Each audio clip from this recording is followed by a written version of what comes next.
Okay, say something. Something. I think it's okay. I think it's recording. Therefore, let me just throw that button and we can, I guess, start. Throw a bottle.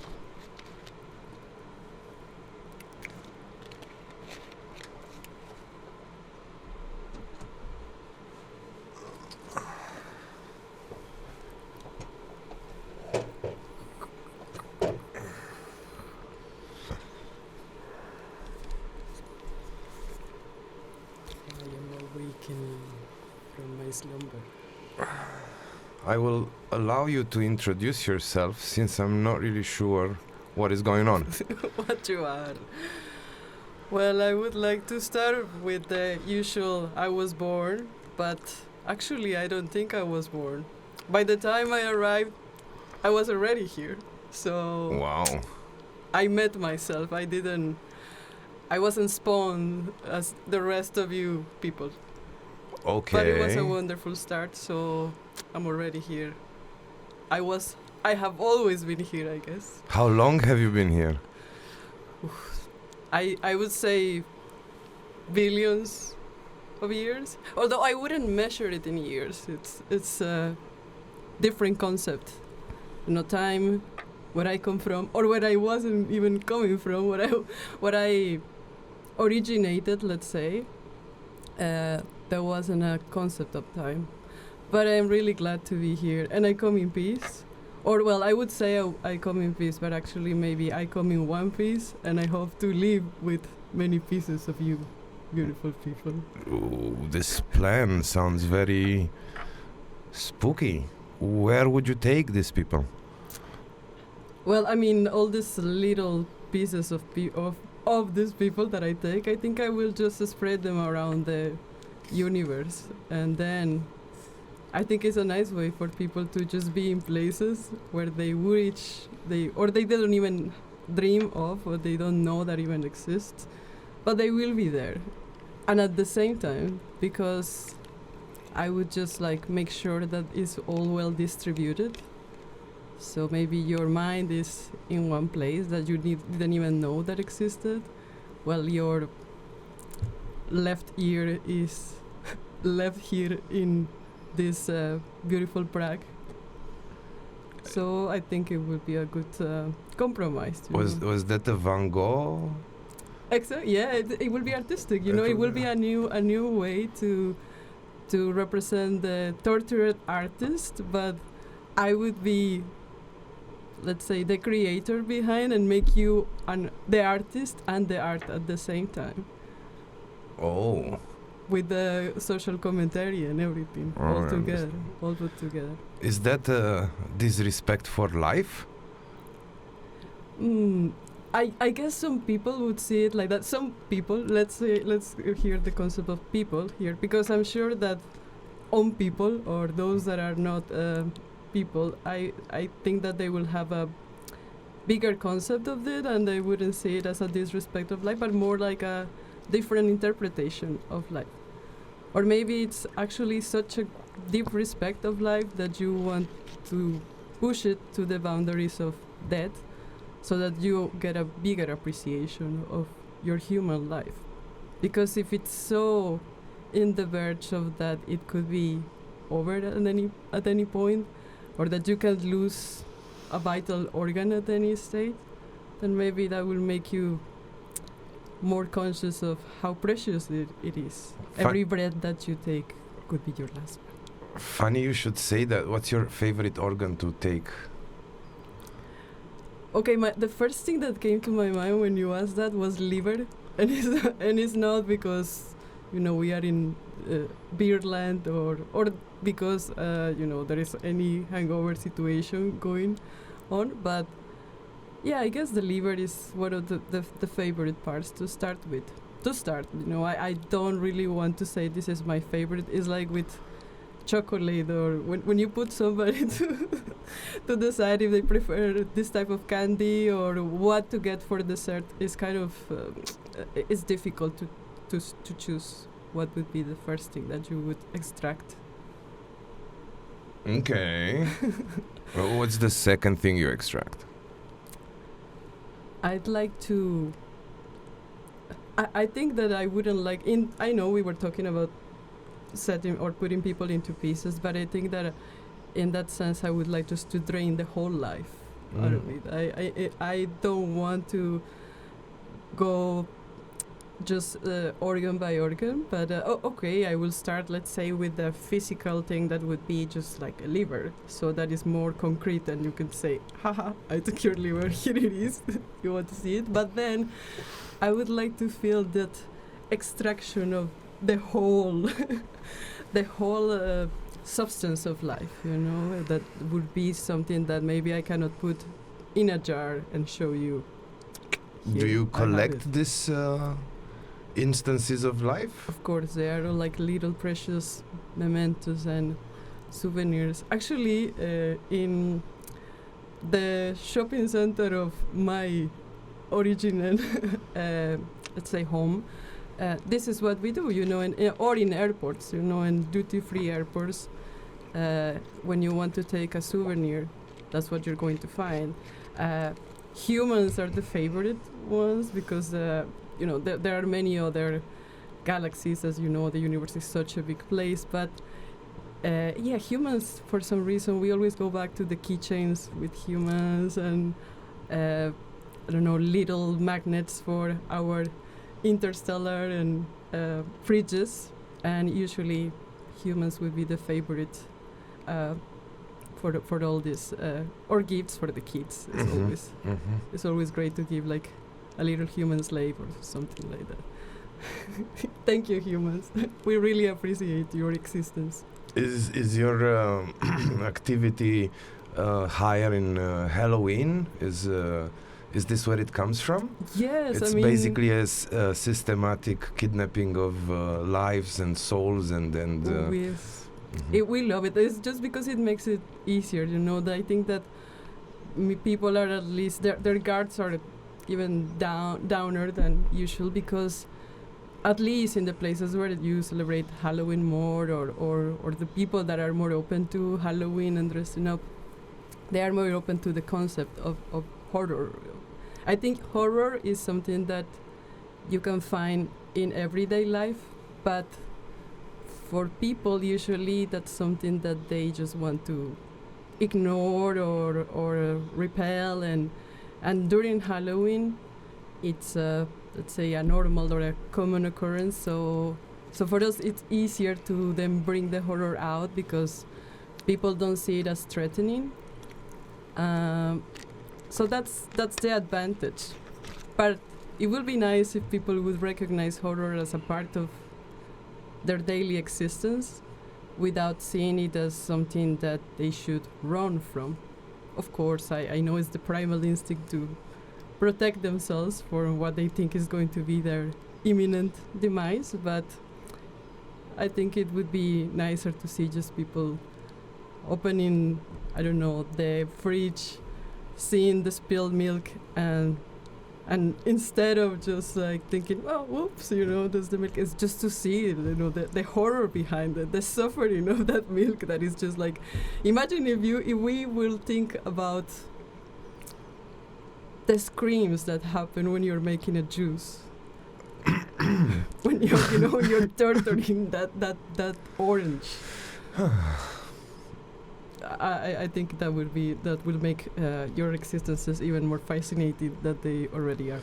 Do your entities like you hear this sounds that the oranges make when you make juice out of them? Yes, it's difficult to get anything done or get concentrated or focus on a task for me, because I could hear just this, you know, screams and this yelling from help.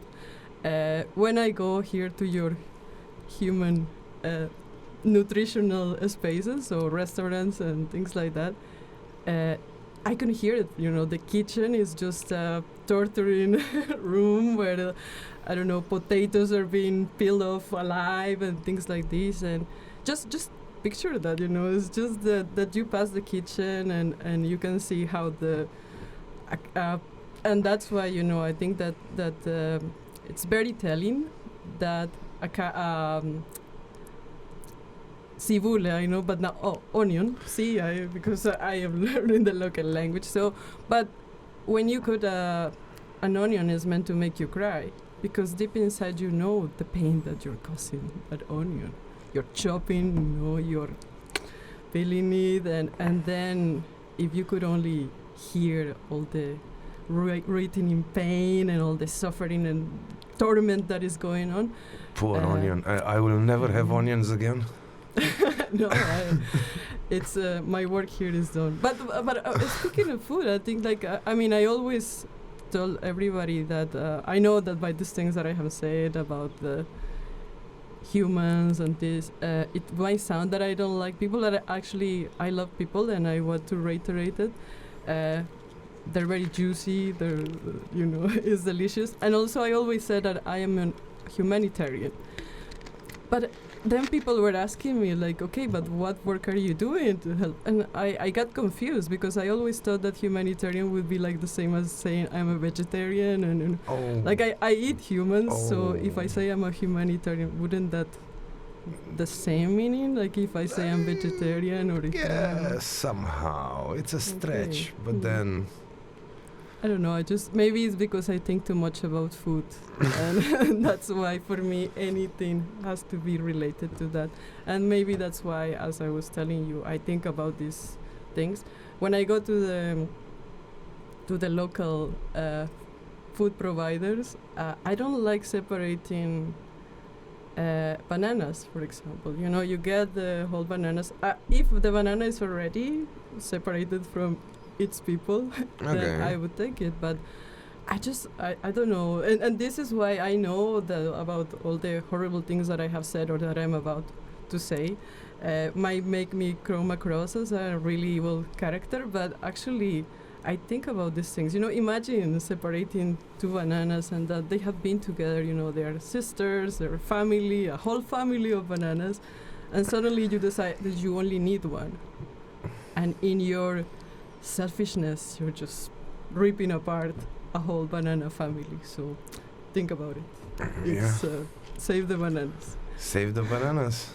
Yes. Keep the bananas together. So these are the things that for me, that's why I can spend hours in a supermarket and in the Potraviny, which I guess we had to get there to the Potraviny because it's just fascinating and interesting word that it goes deeper and deeper than people imagine. There is a deep Potraviny, like there's a deep Potraviny. Deep Potraviny, the dark Potraviny. Yeah, okay. There's not just the usual Potraviny that we navigate. There is something deeper. Like you see the apples on the surface, but nobody has ever thought about what is underneath, or in the shelves. What happens in the last part of the shelf? Unless you're very tall or unless everything has run out, you wouldn't know. So tell us, what is happening there? Because yes, I see the potential of some spookstering. Yeah, I mean... Right? I mean, the last apple is crushed by all the weight of the apples above, exactly. For example.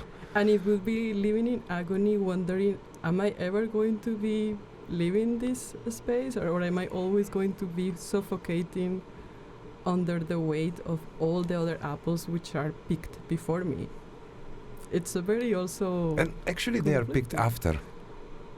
After, but the last one. Because that's why the... okay. You mean originally? Yes, no, if you think about it, you pick it, you put it in a thing, and then you pick and put other things above. So that's the poor guy gets to die first, and then gets to be crushed by all the other apples. So the purpose of it would it be worth it? Because it was the first one to be picked and died or leave its mother tree, and then suddenly it might not even fulfill the purpose of the existence, because all the other apples are going to be picked, and then maybe by the time it's his or her turn, then it will be too late.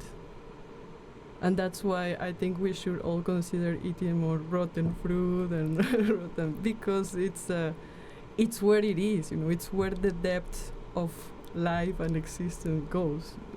is that they are bitter, of course. How wouldn't they be bitter? These vegetables and these fruits have gone through really deep traumatizing moments. So this is why their taste, maybe they're filled with maggots already, and this is when maybe they're more, they are tastier. This is what we should really consider. So instead of these fresh vegetables and this promotion of fresh vegetables and raw and rotten is what it is. That's what we should all consider in everything. People, life, everything has to be rotten. Chocolate as well? Chocolate, yeah. Chocolate more than ever, it's like a rivers of chocolate flowing. Because chocolate is the blood, is the blood of fun. Chocolate is the blood of fun? Yes. Ooh. It's a different type of blood, but you wouldn't like to, let's say, waste drops of chocolate. Just as people, are always calling for, let's not spill more blood, and this or is a milk. carnage. This is carnage. There was a massacre and there was blood, or donate blood, and which I'm all for it. I think that more people should be giving blood to vampires. Don't be selfish on that either. But chocolate is also, and mixing blood and chocolate. This is where also I think that a smoothie of chocolate and blood is the way to start the day, if you really want to have both the fun and the essence of entertainment and start your day with really good vibe, but also with the blood reminding you that, hey, you made it another day, you woke up. So all these little things are, I think, that are just my advice for you people. How, after so many hundreds and hundreds of years of doing, I guess, all these things, how do you start your day? How do you make your days not look alike? And still have, I guess, the underlying horror and suffering, which I guess you are or come with, or how should I say? Yes, I mean, it's been longer than that. Like I said, I have no recollection of how I appeared, but I think that, it's a good point that I want to make every day a bit different. There is a routine, you have to be consistent to be able, especially when you're trying to gain the trust of humans.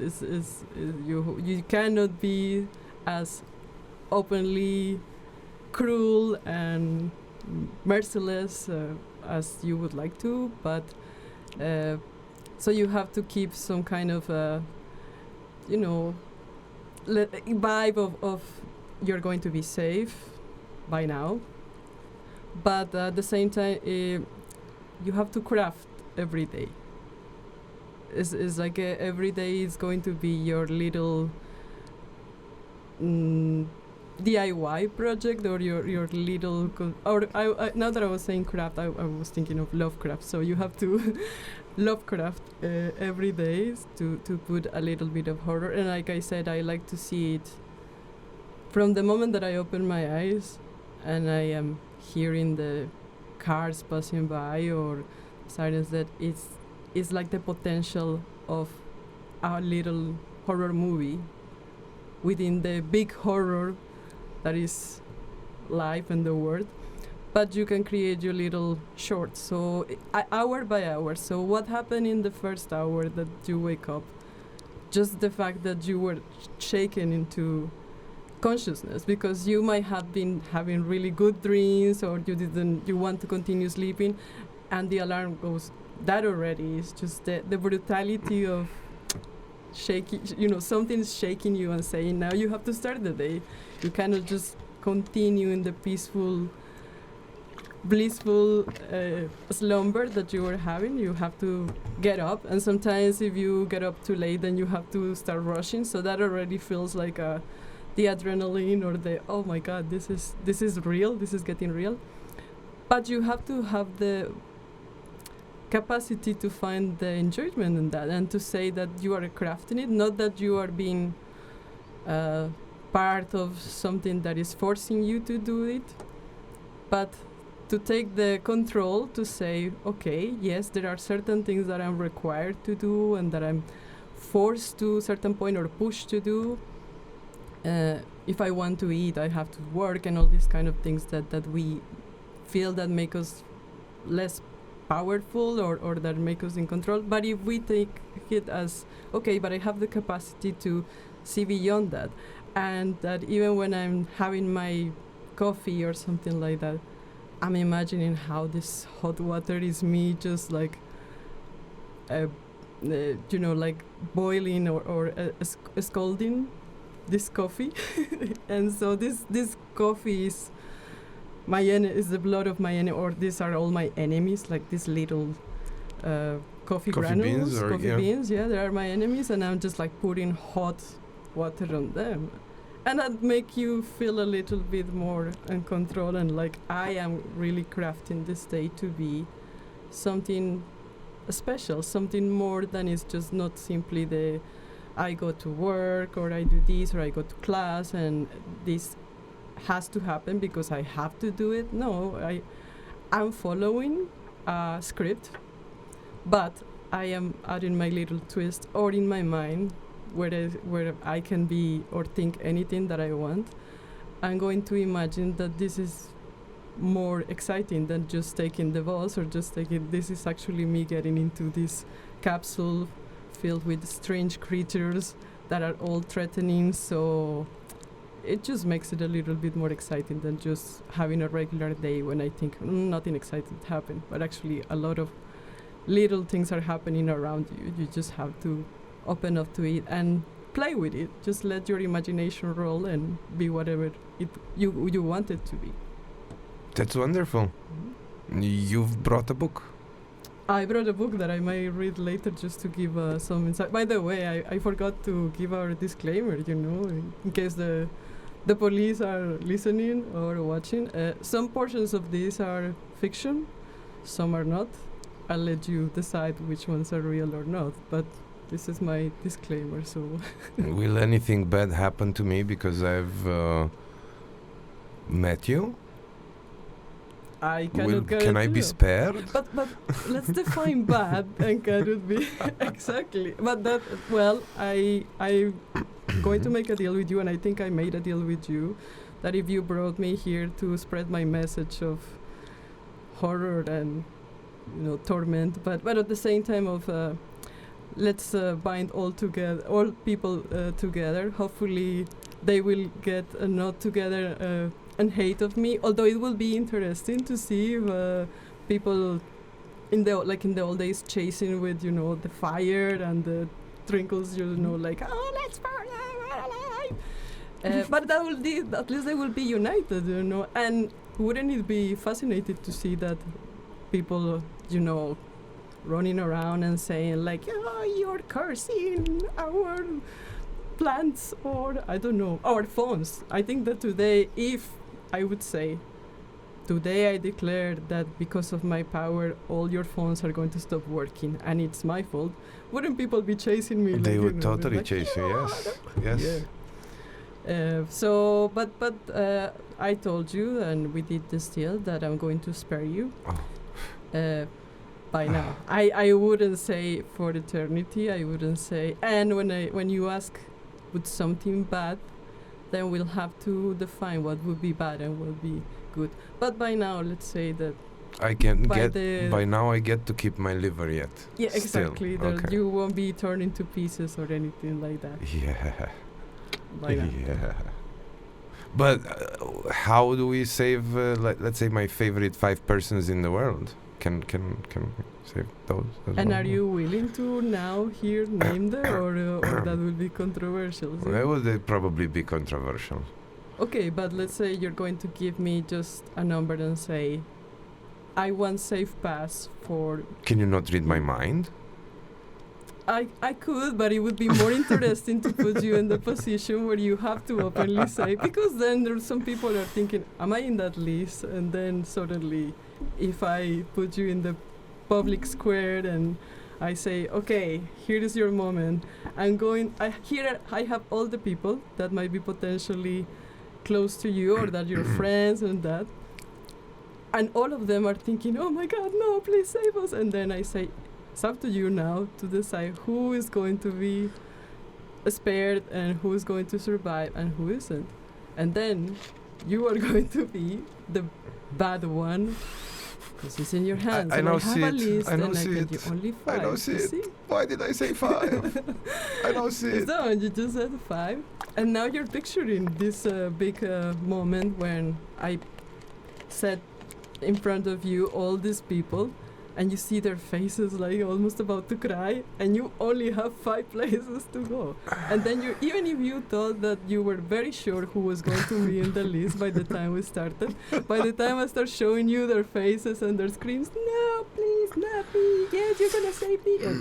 It's gonna be very difficult for you. Yes, I now see. And you know what might happen at the end? That you will say, no, okay, I won't save anyone. It will be easier in a way to just say, I can't make this decision. Take them all. So this is also my game because you're thinking that I should be reading your mind, which I can, but it would be much more entertaining for me to watch me suffer. Actually, you just explained it. Yes, it's just a little extra bonus that comes with my position. So despicable. I would call that despicable. Disingenuous. But I mean, it's just something that people have to and I hope to bring awareness to the fact that people are, they call us all kind of things like this. Okay, Halloween is our time, and yeah, people dress up as demons, and all my homies, it's cool during now, and it's okay, and children are okay and allowed to play with us during this time. But after that is again with these cruel people and this, the villains and the movies giving us bad names and these despicable comments and that. But we all have to play a part in this wonderful game that is existence and the universe, and we just happen to have this situation. But that doesn't mean that we are not open to all the challenges that come with it. So you have to be more understanding of us, and I hope that people, take a conscience that evil, in a way, are also, or evil creatures or evil beings or whichever you want to call us. We also have a reason to be here, and the world would not be the same without us, or your lives wouldn't be the same without us. So we, like I said before, we are putting you in a situation in which you're going to appreciate more the beautiful, rosy, pink, nice, cutie things in the world. But without us, you wouldn't have that. You need to have that darkness, and you need to have that fear and that possibility of everything getting really, really twisted, so that you enjoy just sitting in the grass in a day where you think that nothing bad is going to happen. So, thank us later. Thank you now. Okay. Yeah. Great. Wonderful. What are your plans for the Halloween night tonight? Where are you gonna roam? What are you gonna... I like to improvise because it's all about... I knew that I had but this is not a set plan, but I knew that I wanted to just get into the top of Petru Hill and then, this get the an place army. where you start the domination. Start calling all the bats, and I will start calling black cats and all the dogs and all my friendly animals and crows and all that. At the moment where most of the people are sleeping, because I know at that hour some people might be out and that. But it will start just slowly, so nobody will start noticing. Rats will get really slowly there, and by the time we're all reunited, then suddenly we will descend from the hill and just spread all over Prague, and then So it will start very quiet. We will start the gathering, all my people are being summoned, and then we just start spreading the joy of Halloween to everyone. But yeah, that's the main idea. I don't want to say exactly when it's going to happen, because then it wouldn't be the same. I like the sense of surprise that unfortunately it's not like in the old days when people would be all sleeping at this, like that everybody would be working so hard during the day in the field that everybody would be in bed by midnight. So this is not happening now. So there won't be the same sense of surprise that I would like to have when people are just waking up and hearing the wolves howling and hearing all the big steps and that would be all the witches, the that's windows the other thing, the screeching, the doors screeching, the windows slamming. Yes, so all that won't happen when people are sleeping. Yes, there will be a lot of the voices and or the voices without body.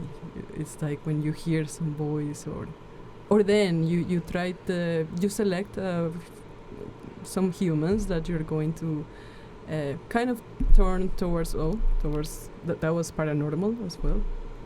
I didn't even touch it, it just moved.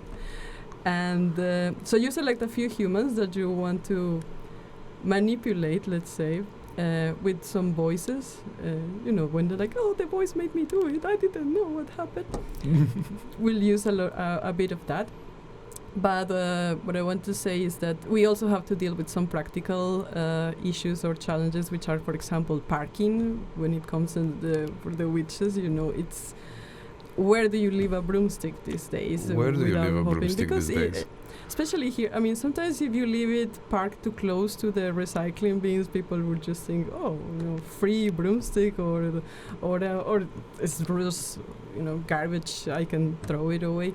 So it comes with some complications, and the logistics of it as well. You have to think, how are you going to gather all these creepy, scary, beautiful people that are like also, sometimes your guts are already up and spilled, in the case of my fellow zombies, that I also shout out to them because it's also difficult. But now that's why it's beautiful that Halloween happens when the weather is a bit friendlier to us. Okay. It's very difficult to go out with your guts showing when it's summer. In full summer, I would understand. Yes, being in a tram, sometimes you might have to do. Some of them might have to take a tram or being in a bus, and it's summer and it's so hot, and you're already dead. But you have to deal with this and the mosquitoes or the flies going around, people complaining, all that. So yeah, there are many different details that we have to consider, but it's going to happen, and so you can all expect something beautiful, surprising, scary. I cannot guarantee that all of you would survive, but enjoy it while it lasts. Maybe enjoy every minute now, because you don't know what's going to happen this weekend. When people would, let's say, wanna give up voluntarily to your supreme darkness, where will they find your That's an interesting, because I know that some people, it's like serial killers have fans and write them letters. Exactly. Like yes. Richard Ramirez got like lots of letters from like fans thinking, oh my god, he's so gorgeous, and so it's kind Halloween special. This is 4422. Okay. So I think I was asking if people voluntarily want to offer their whatever you're taking, the how whole do soul and life. Flesh and bone and everything. Mm-hmm. So it is possible. We do accept applications, but there are always very harsh conditions, and there's never a guarantee that your application will go the way you want it. Because I think that there is a tendency of thinking, yeah, I might join this site, not dark side because copyright issues. But is it true you have cookies? Exactly. We do have cookies, but sometimes you might be, the cookies might be made of you, so you won't get to eat the cookies. I think that that's the confusion, and that people think that if you join, you're going to be part of it, and you're going to enjoy all the privileges and all the... But you don't know if we are going to take you in, but just to turn you into the cookie that you were chasing when you join us. So was it worth it? That's what people don't know. That doesn't mean that it has never happened, that we haven't received applications that were so successful that we actually said, there's so much potential that you're actually going to be one of us, with all the things that apply to it, and to such point that after some centuries we won't even remember that you were not there in the first place. But when it's not like that, then it's just the idea of people like having, hey, cool, I'm gonna have this cool presentation card, and I'm going to get maybe a bonus every 666 days or something like that. But that's not always the case. We might say, yes, you are, and then we put you kind of in a... And we were going to be a bit like, yeah, we'll see what happens, but sure, your application went through, you're going to be with us for... the remaining of the year, or we'll have a super special Halloween gig for you. But then we might just decide that either you are not going to join us at all, and you will live with the torment of knowing that we can say, you were almost this close, but you screw it, so you will live knowing that you're not going to be part of it. Or sometimes people think that they pass and they're like, oh, cool, or we say, you made a mistake here, we forgive you. And they say, oh, thank you so much, I'm going to spend eternity, showing you that that you won't have to regret it, and we'll say, who tell you that you have eternity, how do you assume? We said we forgive you, but that doesn't mean you are worth enough to join us. Cookie door. Exactly, cookie door, or let's go and start, we started, throwing some sugar on them, and then just like go and meet or we send them say like, hey, you have to start in the kitchen. What they don't know is that then our very ruthless and very butcher-like baker is waiting for them to show them how to make the cookies, and then by the time they are in the super gigantic mixer, which imagine how it is. I mean, sometimes we throw instead of like eggs that you have to crack, we just do it with people. And it's the same fun that sometimes you have to say, how many do I need, like all these egg yolks or that? No, it's with people, so you can imagine how it's cracking a human being and putting it in the giant mixer. That's why we need a very special person in the baker role. So shout out to them. But yeah, so it is possible, and keep dreaming, children. It's not that it has never happened before. We had really great people joining us in the past. Of course, you may know, or you might be thinking who might be. Of course, yeah. I was gonna ask, who is there already? I mean, your man Vlad obviously was there. Okay, Vlad. Oh. Bathory as well. We great memories with these people. We still hang out. I mean, I know that technically they are not around here anymore, but they are. And so great times with them every time we have some cocktail or a special party. Great conversations, but it's not as easy, and it happens every certain time. But if you believe in yourself and your heart is black and dark enough, it might still happen. So keep dreaming. Are the Medicis there? Are there what? The Medicis, the Medici family. Yeah, well, some of them, you know, the like popes, I or think which that, ones? yeah, we of course we still. I mean, at the moment, you know, like, we have a lot of people there, and like the pool parties there are fantastic, you know, in this magical world that you can imagine. And I mean, we really are into the fashion as well. You know, the outfits are incredible. They're a bit similar. Did you get Versace as well? Yes, of course. Yeah. So yeah, we have the we needed it for the fashion, but I have to say sometimes they are part of it, but we do torture them from time to time. So it's like they're in a special category when they are kind of with us, but I wouldn't say that they have all the access to the full package of all the privileges that others have enjoyed or are enjoying. So there is, yeah, I would like to think that we are a more equal, let's say, society, or that, but we do within our ranks have certain differences.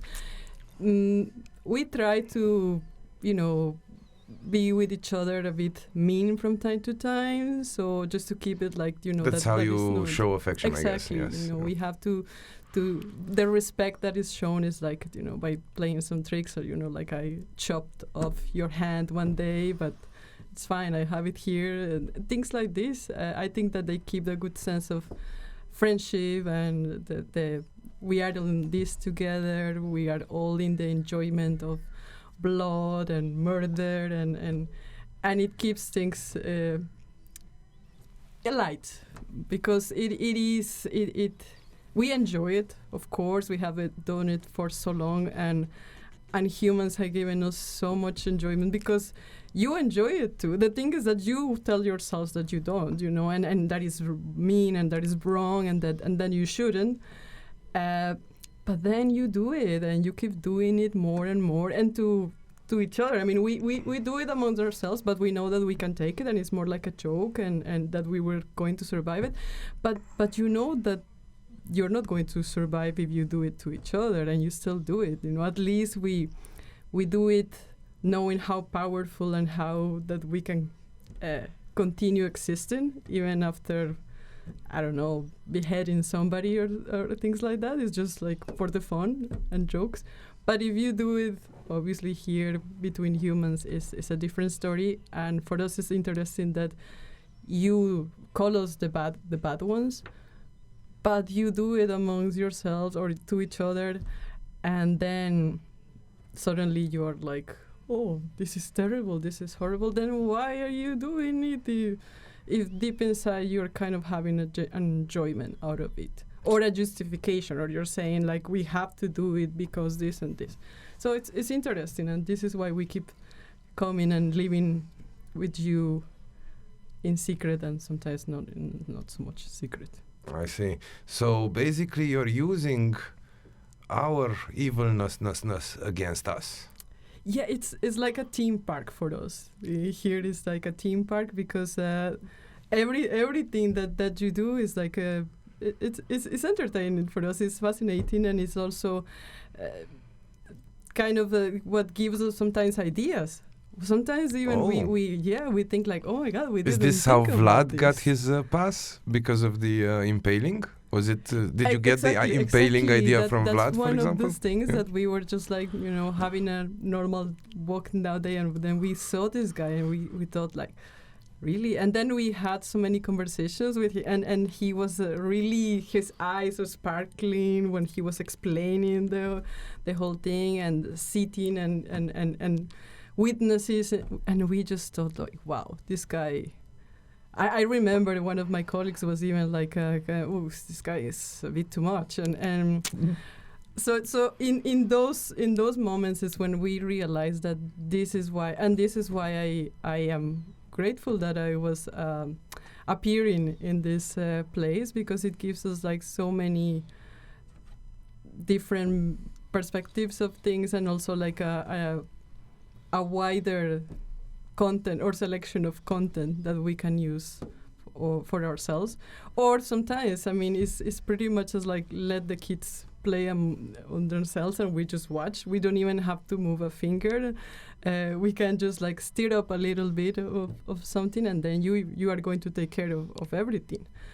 So that just make our job much easier, because then instead of being the ones, sometimes it's kind of like we have to intervene, because then you stop making it fun. It's fun until to what point, but I think you take it so seriously as well, that we have to intervene, because it starts boring us, that there's just this endless blood thirst and that, but without the joy, without the fun of it, and without the sense of like what is behind this, and let's add some soundtrack to it, and so that those are the times where we have to say, that's it, we have to do something about it, because they don't even know how to properly create this fear and this chaos without putting a bit of like a drain or making it boring or too serious. By listening to you speak, project, whatever, I understand that probably half of the art, half of the cinema, half of the music that we are listening is controlled in one way or another by you, right? I mean... yes, we have some, of our people, of course, are like whispering ideas. So sometimes we try not to make it so obvious. So in this case, it's more like we allow it to be just human control, but we do appear through dreams, or we whisper, or we try to, haunt houses or haunt these things to inspire and to really make sure that you will.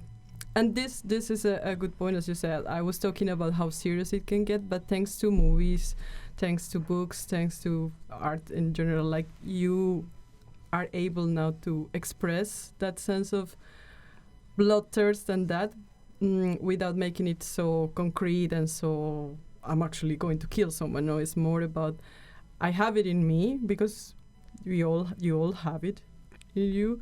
This dark, this everybody's a potential killer, but through movies you can experience that without actually having to grab the knife and go into your neighbor. You can just fantasize about it. But we do have to be the ones that whisper it to you, because you are too afraid to embrace it and to actually embrace it in a way that is going to be fun for you. So you might first kick yourself with the guilt of thinking, why do I have these thoughts and that? But if we whisper it to you and try to transform it into, why don't you make that into a movie, or why don't you make that into this book, or why don't you create this character, then it becomes something that is going to be entertaining even for you. So we are not only here to entertain ourselves. Most of the time, yes, that's the main concern that we have, but we also want you to start seeing the beautiful, fun, entertaining side of this horrific things that you have going around in your mind, without feeling too repressed, or without like struggling with it or trying to fight it. And we have also done it with some philosophers that also try to tell you that this is something that is part of you, and that how you deal with it is what matters, not that you can get rid of it completely, because that wouldn't be, or just deny it. You have to learn how to embrace it and to face it and make it into something that you can even laugh at it. So that's why we love horror movies and characters, and it's about having fun with it too. Is this a moment where you want to maybe read? Or I want to read just a part of we were talking about crafting each day, and I mentioned I love crafting each day, so I want to read just a little bit of the Call of Cthulhu, because I am I also feel like I'm like the ancient one, but with 33% less tentacles than my friend here. But also because I think this part relates a little bit to what we were talking about. Maybe we can relate it in the sense that there are so many things that you don't know and that you might reject if you knew it, because it's just so much happening. So let's think about it. So here we go. The most merciful thing in the world, I think, is the inability of the human mind to correlate all its contents. We live on a placid island of ignorance in the midst of black seas of infinity, and it was not meant that we should voyage far. The sciences, each straining in its own direction, have hitherto harmed us little. But someday, the piecing together of dissociated knowledge will open up such terrifying vistas of reality and of our frightful position therein, that we shall either go mad from the revelation or flee from the deadly light into the peace and safety of a new dark age.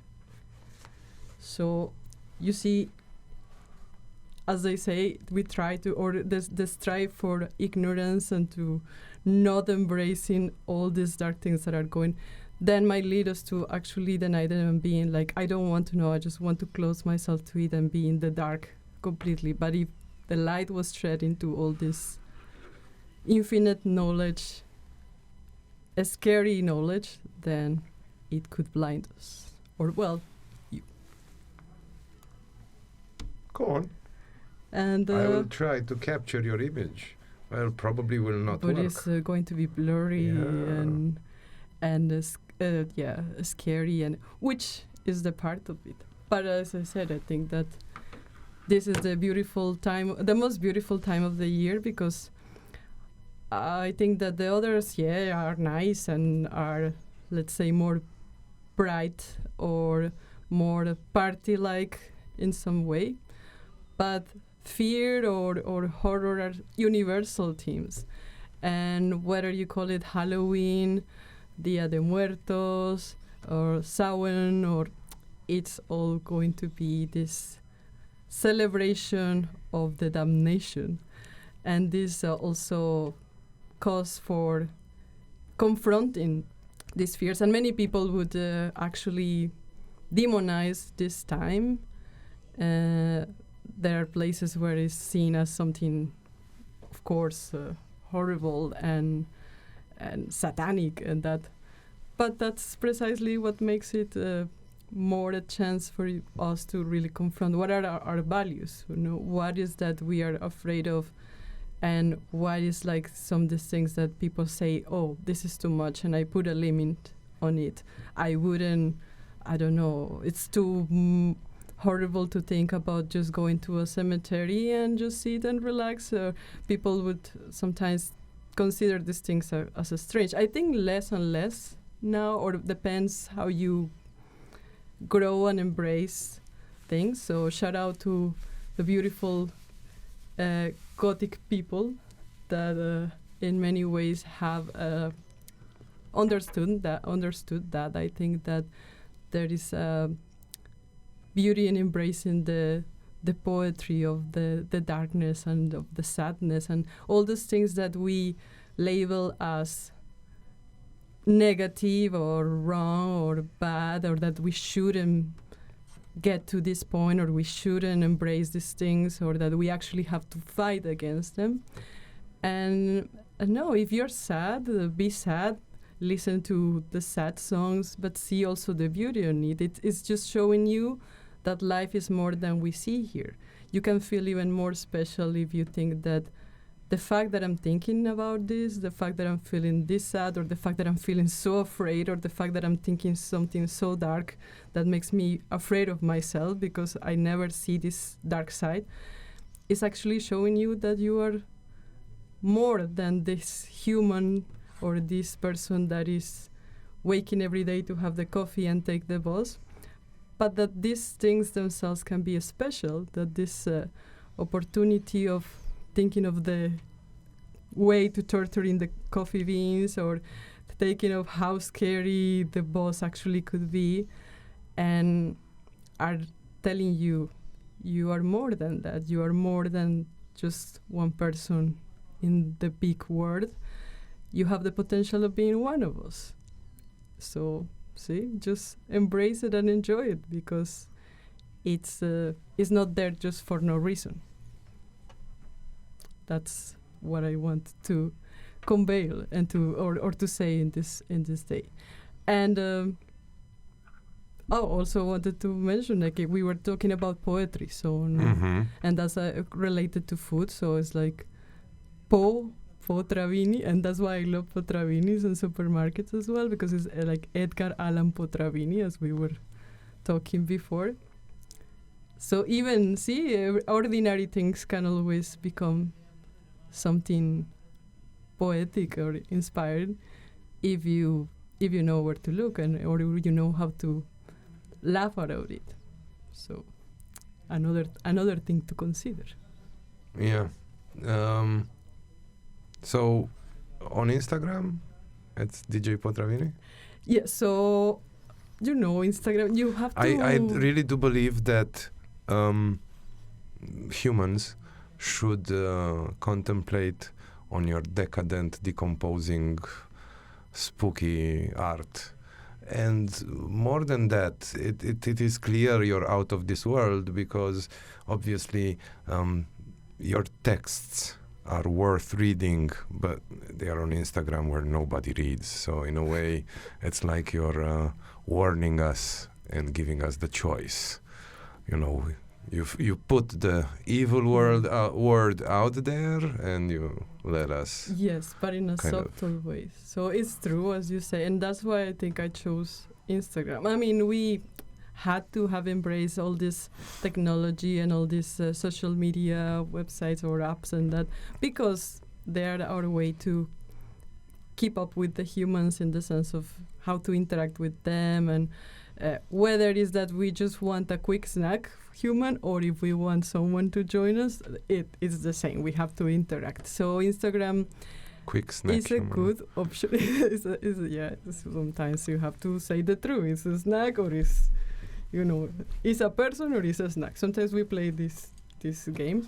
But so Instagram is a good way, because, as you say, is there. So we cannot say we are not warning you. We cannot say we are hiding or trying to be all this secret society, which also we have a lot of fun with your human secret societies. They are hilarious to us.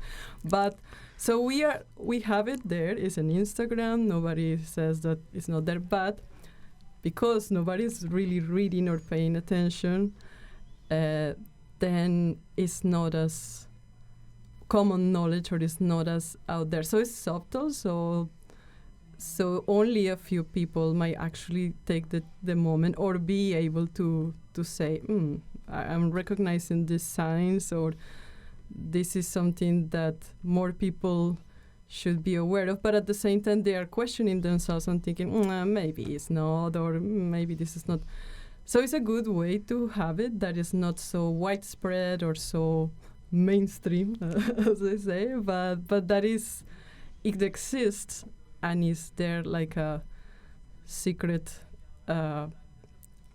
like some runes, or some like maybe scroll, the modern scroll that somebody is going to find. But if somebody is going to try to warn others, they would be called mad. So this is always has played in our advantage, that when somebody tries to really speak up about this and say, whoa, what about this? This is really weird. This is something that could, we should pay attention. And people are like, come on, until it's too late. And then that's when they start chasing our people with, the fire and that. But usually they only will cut one or two of us, and the whole evil will stay there. It's unstoppable. You just have to accept that. Okay. Is that your final thought? Evil is everywhere, so you just have to embrace evil. Yes, but it's a different way to see evil. I mean, sometimes you say, "Oh, evil is everywhere," and when you say it like that, it sounds like a very hopeless thought. You know, it's about saying accept it, but in the sense of there's nothing we can do because evil is there, and that sometimes is used as the way of justify why you behave in a certain way or why the world is always going to be the way it is. But if you say evil is everywhere in the sense of I'm taking the control of how I'm going to see this evil and how I'm going to embrace my own evil and how am I going to portray it outside, then it's different because it makes you think about, okay, there is evil in me, but how do I see it and how am I going to represent it? Is my evil going to be something fun or entertaining that I'm going to create and that is going to make me face my own demons in a less threatening way? Or is my evil going to be that I'm going to actually feel that there is some power in me that usually I don't feel, because usually maybe you are a very shy person or you're very quiet. But if you feel one day evil, you might get the confidence to say, I'm going to say things that I would never dare to say. Because if I'm evil, you know, there is this sense of evil as this super villain that can do anything and that has the craziest ideas. So why not see it in that sense? There's evil everywhere. There's horror everywhere. Remember considering the frutal horror of the food section of the Potraviny, but don't see it as a hopeless situation or a reason to just give up and say this is the way things are, but just a way of considering what does it mean to you and how are you going to turn it into something that is going to make you feel more powerful, and as such maybe that you can do something not just for yourself but for your impact around. So that's what I want to invite you to think about when you are thinking about horror or about evil, about night, and how to transfer all these things into something that is going to make your existence more special and more enjoyable. You know, because that's what we admire of you. You have the sense of death always being there, and that I think should make you be more in contact with this, but in a way that is fun, in a way that you think that, I mean, isn't it amazing that inside of me there is this bone, and that soon I will be at school and all the worms are going to be eating me and I could be putrid inside and all that. That should make you really see yourself in a different way and make each day count, because it couldn't, you could be in a costume every day and be the pumpkin that you want to be, or be the vampire demon. And if being a demon means to be stronger, then why not?